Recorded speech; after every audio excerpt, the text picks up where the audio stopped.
Welcome, my dear friends. Thank you for joining me once again on this journey of inner inquiry and spiritual reflection. Today, we're going to explore a paradox that has bewildered many sincere seekers throughout time. Why is it that the more intensely we pursue spiritual growth, the more lost and burdened we often feel? Why do our efforts seem to push us further away from peace, rather than closer to it? Let us delve deeply into this enigma and attempt to illuminate the hidden obstacles along the path. It begins innocently. You encounter suffering and you seek a way out. Perhaps a book, a teacher, or a practice resonates with you. You begin your spiritual journey with a pure heart and sincere intention. You meditate, chant, study scriptures, join retreats, and adopt a lifestyle that seems more wholesome.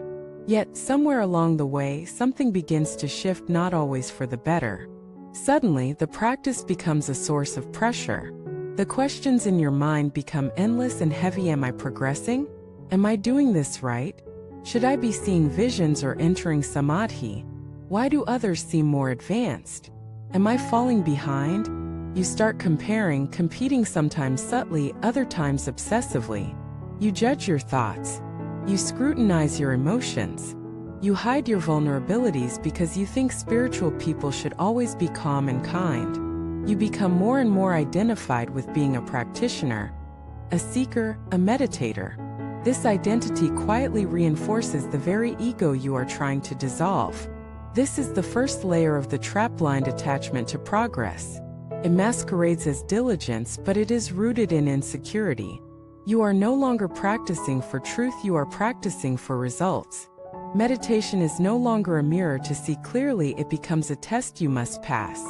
Chanting is no longer an act of devotion, it becomes a ritual to accumulate spiritual points.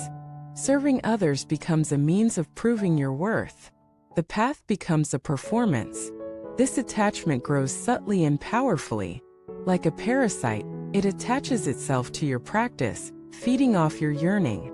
The more you cling to becoming enlightened, the more you push yourself away from simply being awake.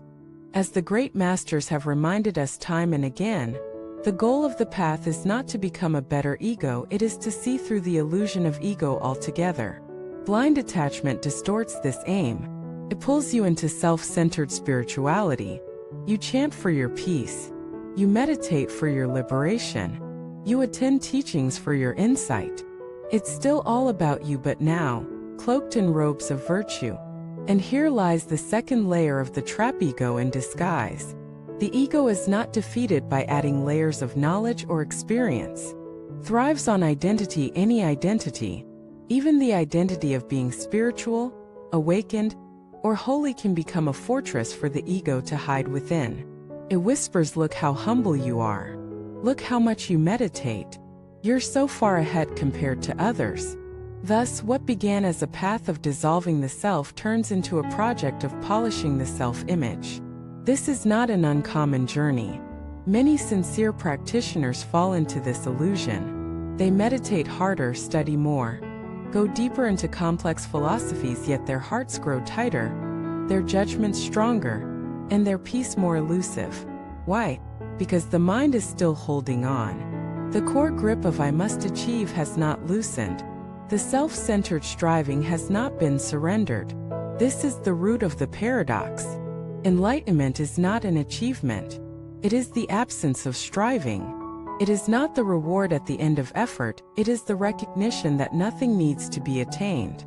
True liberation arises not when you get what you want, but when you no longer need anything to be different than it is. This brings us to the heart of the matter: what is spiritual practice really for? It is not to reach some exalted state. It is not to prove anything to anyone. It is not to become pure, holy, invincible, or immune to pain. It is simply this: to see clearly, to see your mind as it is, to see your attachments and aversions, to see the stories you tell yourself, to see the way you grasp for control, and to slowly, with compassion, release the grip. This seeing does not require ambition. It requires honesty. It does not demand rituals. It demands sincerity. It does not feed the ego. It dissolves it. The spiritual path is not a ladder you climb. It is a veil you lift. It is not a journey of becoming. It is a returning to what already is. But returning requires letting go. Letting go of concepts. Letting go of progress. Letting go of identities. Letting go of the idea that there is something out there to get. That is why the ancient texts speak not of accumulating, but of emptying. Not of mastery, but of surrender. Not of elevation, but of humility. A true practitioner does not boast about silence. They become silence. They do not seek peace. They are peace. They do not need to shine. They have become a mirror, reflecting everything, grasping nothing.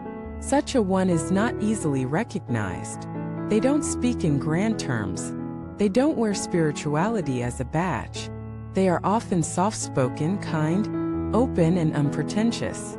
In their presence you feel seen, not judged, held, not fixed, inspired, not impressed.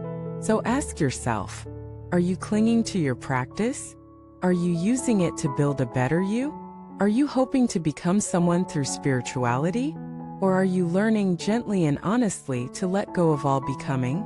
Every moment offers you this choice: to hold on or to release, to perform or to be, to chase a self or to rest in what is. This, my friend, is the true practice.